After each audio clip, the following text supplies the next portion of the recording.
Good morning. My name is Lisa Devlin, and I'm a health and life coach. I help you to live, to speak, and to lead with confidence because why shouldn't you win in life? And today I want to be continuing the series on resilience. We enter a new chapter today talking about how a setback is also a step back for an explosive comeback. And for the entire week, we'll be talking about it. It especially has weight for immigrants, and how as an immigrant sometimes you literally have to start from the bottom up, don't you, right? And that's what I wanted to be talking about today. So I'm trying to see whether I have Instagram on, and if I don't, we'll probably have to figure it out and do it on Instagram all over again, but nonetheless, that is fine. Okay, folks, so let's get started. How is everybody doing this morning? Wherever you're watching me from, on Facebook, on LinkedIn, on YouTube. You can subscribe to any of my channels. I actually have two on YouTube: my poetry and inspirational channel, or poetry and speeches channel, which is my name, Lisa M. Dublin, or Basement Chronicles, where I house all of my videos. But without further ado, a couple months back, I began to tell my story on video, okay? And I wanted to share a couple of those promos with you today because it kind of prefaces what I want to talk about. Can you, everybody hear me? Okay, can you hear me? Okay, please let me know.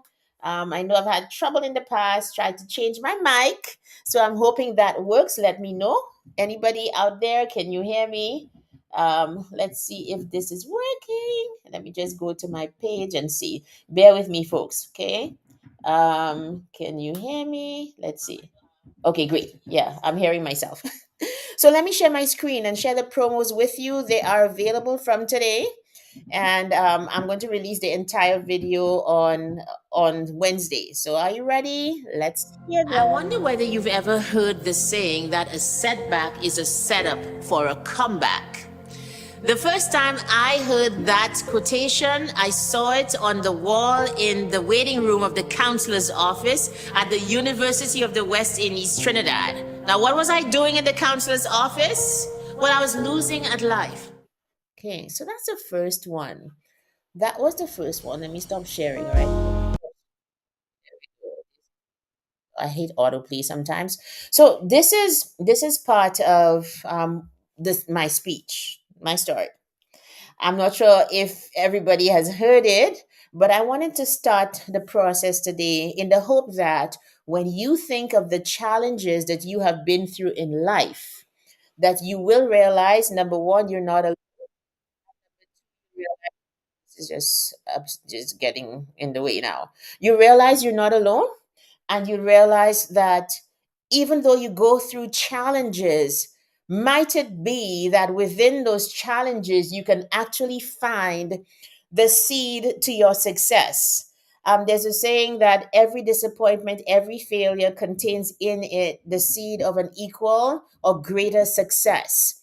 So, in other words, life is basically asking you to look at the things that have happened and to make a decision about them. Am I going to look at what has happened to me as like a nail in my coffin? Like, this is not going anywhere. This has happened to me and I can't do anything with it, etc. Is that what life is asking you to do? Or are you going to look at it as an opportunity for success? That's what it's about. Good morning, especially to my diamonds in the To All the Girls Success Club. I missed you guys on Saturday because I went to bed late on Friday and I just couldn't wake up. Some days it's like that, and I'm sure you understand. I'm sure you have those days too. It doesn't even matter. We'll get back into talking about Jehovah Daddy. Okay, so let me play this other one for you and we really get into the topic. Let's see. It's not letting me share my. Let's go to the window. Okay, let's go. Here's the second promo. Okay. And I'll never forget being in that waiting room and subsequent appointments and looking up at that poster on the wall that a setback is a setup for a comeback. And literally wondering whether that would ever be my story because it didn't look possible. Okay. And I'll never forget. Oops. There we go again. Okay. So I'm releasing the promos today all day, whole day. and the entire video. Hey, Donna, how are you? Good morning to you, my friend.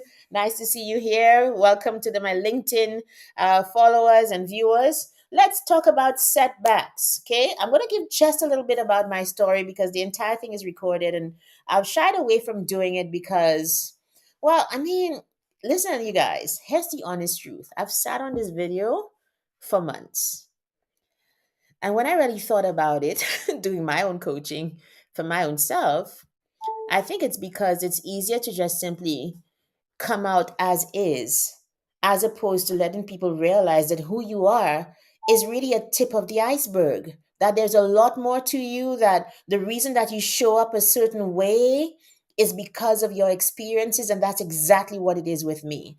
And so, the first part of my story, and we'll get into the rest later, I don't mean to be sensational, it really is to help you to see that whatever you go through, you can overcome.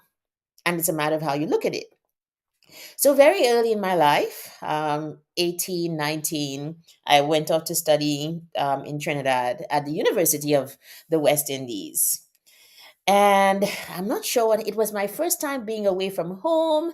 It's a whole lot of factors together, but two things got together. Two things happened simultaneously, that I developed clinical depression and I began to suffer from an eating disorder. I was bulimic for many years of my life. For those of you who don't know, bulimia is out of controlness where food is concerned, where you simply just binge and you throw up, binge and throw up. So it's not even a matter of the food. It's really a matter of control. It's a matter of what do I think I have control over, and how do you all hear my dog? That's set in the background. Do I think I'm in control? And so for that first year of university, it was very tough for me. That first year and a half was really tough, and I didn't really think I had options. So I'm talking in the video about those initial experiences of, for the first time, having to go to a counselor and having to realize I was out of control and it was affecting my schoolwork. And, I've always been a high achiever. That's just it. Praise the Lord. But it was beginning to show that I wasn't able to continue properly. And I always describe clinical depression like falling into yourself and not being able to get back up. Has anybody ever got to that point? I feel like during COVID, a lot of people got to that point of falling into themselves and not being able to get back out. I totally understand it because for many years of my life, I was there, went through the whole gamut of counselor, having medication, and all of that. But that was not the end of my story. I'm not supposed to be here encouraging people. I'm not supposed to be here happy and saved. And oh my gosh, my dog is just contributing to the conversation. Hey, Seth, come say hi. Come say hi. Come say hi to the people. Come say hi to the people. Hey, this is Seth, everybody. This is our new Roddy. He's a couple weeks old. What's it, like 10 weeks right now? Oh my God. Okay. My new best friend. Okay. So I think he just wanted to be petted, acknowledged. Let's see if that will work. Okay. I won't ever forget those times. It was not the end of my story, though. Here I am, having gone through COVID, and having got to the point where instead of being the person who breaks down and continues to fall into myself, how is it that this story is that I move from clinical depression? Clinical depression is not like having the blues. Anybody who's had that kind of depression knows that it is about not being able to control it, not being able to control it, trying everything, puzzles, watching TV, binge it. Oh, my goodness, it just didn't work, except that there was an intervention by the grace of God, with God. And that, listen, and people like to tell me, oh, don't, like, clinical depression is real, so don't bring in the God factor, except that you really cannot deny the power of a personal testimony. That the way that I got out of clinical depression and the way that I got out of bulimia was to fill my life and fill the place in my heart that only God could fill. Hands down, cannot deny, don't care to deny it, don't care who doesn't believe it, because you know what? When I was back on hall, it was Milner Hall in the day. When I was back then going through, nobody who's around me now was able to save me then. He saved me from back then. And I'm forever grateful and forever will shout from the rooftops my story, because that is what has got me here today. And so my video is going to tell you more about how I got out and what happened, and to show that how you start is not how you likely to finish if you look at it differently. And so for me, the flip side, the way that I look at this setback in my life being for me to step back and to have a wonderful comeback, inspiring people, inspirer in chief. Okay, you want an espresso shot of inspiration? Come my way. You want me to tell you you can do it and show you how? More importantly, not just, yeah, you can do it, but sit down with you and get a strategy from how you're going to move from where you are to where you're supposed to be? Come my way, because I've been through it. And so I learned through all of that process. And what it was is that I did have to leave university. And that in itself was like a big letdown. I'm from a small island. When people go away to university, it's supposed to be a big thing. And I came back broken. I came back not having the first time finished what I started. I had to leave the university at the beginning of my second year because I just couldn't manage. I had a total breakdown. And thank God, I have family here in Canada, and from I think it was 95. So I spent 6 months up here just finding myself, finding God, just being on my extended family here in Canada. And, just taking time back to, that's when I discovered God and started to read the Bible and get into a relationship with him that began to fill the place in me that I was, filling with food, relationships, and all of those things. So that is part of my story to a day like today, where when I come out and I say to you that I begin this day, this is the day the Lord has made. I will rejoice and I will be glad in it. It's coming from the depth of me. It's coming from having tested it, tried it, and seen that it worked. And of course, I've got a strong mom, my mother. And I've written about it before. Go back and check on my post, but you'll see it in the video. By the way, the entire video, like my story, okay? Like whatever, man. Like I did it. I put it out there. You can't deny your story. It happened. It happened. So I'm going to release it right here on Wednesday morning. But make sure you join me every single day, because we're going to be looking in particular at the whole immigrant experience, right? And and I realized that you can't turn every setback in your life into a comeback, but it's how you look at it. And there's a way that because this happened to you, because he left you, because you lost it all, because you suffered from depression in my case, because you had a raging eating disorder. These are the actual ingredients of your success. So it means where I failed, I now can dissect it. I can pick apart my pain when I'm ready. And I can find in it the lessons that I can take forward to succeed in that very area where I failed. So it is no surprise that I have ended up as somebody who's inspirational, because I know what it is to be on the other side. So I'm coming to it from a place of actual drive and purpose, that you don't have to stay in depression. You don't have to stay with an eating disorder. You can learn, because you are out of control there. You can literally learn how to control it if you know what lessons to take from it. There's a saying from what is his name now? Nathaniel, I forgot his name. Anyway, and he says every adversity, every failure, every disappointment contains in it the seeds of an equal or greater success. Every adversity, every failure, every disappointment contains in it the seeds of a greater, an equal or greater success. Something to that effect. What if you were to look at what's happening to you as that setback being a step back for you to come back?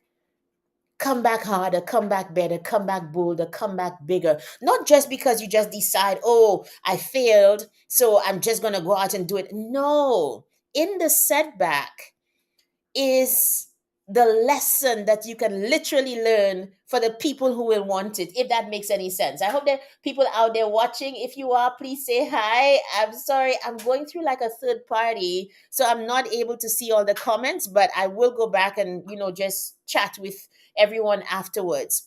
But what if, where you have failed, you take the time to heal? That's what I did. I had to take time away. I had to like have a whole strategy. I don't know how to do life. I don't know how to start the day right. Why do I keep on falling into myself? And then I remember this distinct day, you guys, where I was fine at home, and that's how depression is. Sometimes you have to look the thing in the face. I was fine. Home was okay. Got out of my apartment. This is in Trinidad. I lived near the university and I lived alone. So all of these contributing factors, I think, added to the depression. And I left my house okay. And I'm just simply walking down the lane, going to the university, going to my classes. Why is it all of a sudden that depression, this wet feeling, this feeling of, oh my gosh, I can't do life, it just simply descends on me? And that is how it happens. I'm sure people who suffer from depression out there can identify. If you don't have it, that's fine. That's great. But there must be some other place where in your life you might have failed, and you might have struggled or just outright failed. And you might need this kind of understanding this morning. And so I realized nothing had changed in my life except my feelings. And so I couldn't trust those feelings at that time.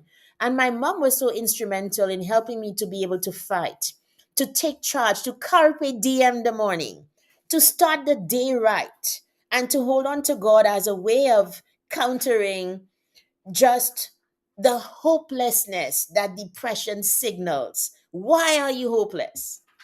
Why are you hopeless? There's hope. Whatever you're going through, there's hope. And for me, like when I think of having a relationship with God right now, the number one thing that means the most to me is having hope. Having hope. Because if you have hope, you have energy to find solutions for problems. And that's what I didn't have before. Like you feel hopeless, you just want to sit down, you want to crawl under the covers, you want to binge, you want to throw up, you don't want to see anybody. Life is useless, life is hopeless, you don't care anymore.